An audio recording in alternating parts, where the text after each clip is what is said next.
Hi hello ನಮಸ್ಕಾರ ಸ್ನೇಹಿತರೆ. ಲೋಕಸಭೆ ಚುನಾವಣೆ ಹೊಸ್ತಿಲಲ್ಲಿ ಕೇಂದ್ರದ ಹಣಕಾಸು ಸಚಿವೆ ಆಗಿರುವ ನಿರ್ಮಲಾ ಸೀತಾರಾಮನ್ ಅವರು ಕೇಂದ್ರದ ಮಧ್ಯಂತರ ಬಜೆಟ್ ಮಂಡನೆ ಮಾಡಿದ್ದಾರೆ.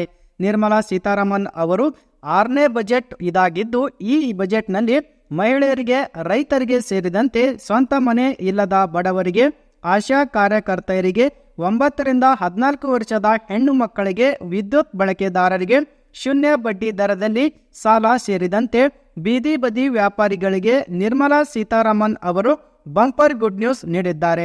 ಬನ್ನಿ, ಈ ಯೋಜನೆಯ ಲಾಭ ಪಡೆದುಕೊಳ್ಳುವುದು ಹೇಗೆ ಎಂಬುದರ ಕುರಿತು ಕಂಪ್ಲೀಟ್ ಮಾಹಿತಿ ಈ ವಿಡಿಯೋದಲ್ಲಿ ತಿಳಿಸಿಕೊಟ್ಟಿದ್ದೇವೆ.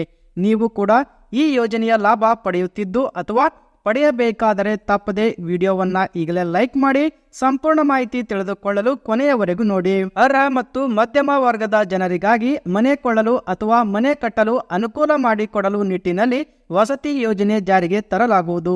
ಮಧ್ಯಮ ವರ್ಗದವರಿಗೆ ಮನೆ ಬಾಡಿಗೆ, ಸ್ಲಂ ಅಥವಾ ಅನಧಿಕೃತ ಕಾಲನಿಗಳಲ್ಲಿ ವಾಸ ಮಾಡುತ್ತಿರುವ ಮಧ್ಯಮ ವರ್ಗದವರಿಗೆ ಮನೆ ಕಟ್ಟಲು ಅಥವಾ ಖರೀದಿಸಲು ನೆರವು.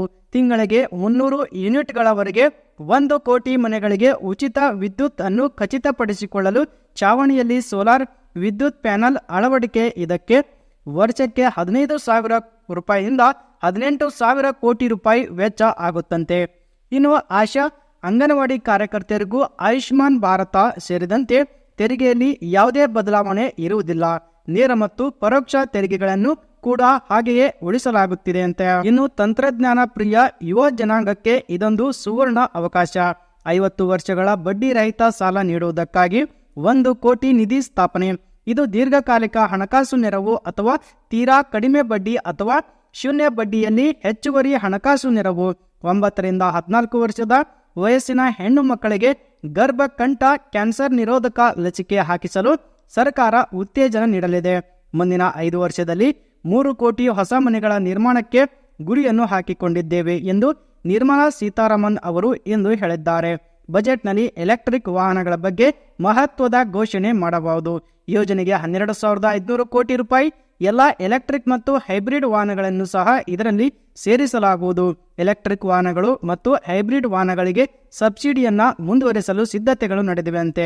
ಪಿಎಂ ಸ್ವನಿಧಿ 78 ಲಕ್ಷ ಬೀದಿ ಬದಿ ವ್ಯಾಪಾರಿಗಳಿಗೆ ಸಾಲ ನೆರವು ನೀಡಿದೆ ಎಂದು ಹಣಕಾಸು ಸಚಿವರು ಮಾಹಿತಿ ನೀಡಿದರು. ಇನ್ನು ಸ್ನೇಹಿತರೆ, ಪಿಎಂ ಜನ್ಮಾನ್ ಯೋಜನೆ ವಿಶೇಷವಾಗಿ ದುರ್ಬಲ ಬುಡಕಟ್ಟು ಗುಂಪುಗಳನ್ನು ತಲುಪುತ್ತದೆ.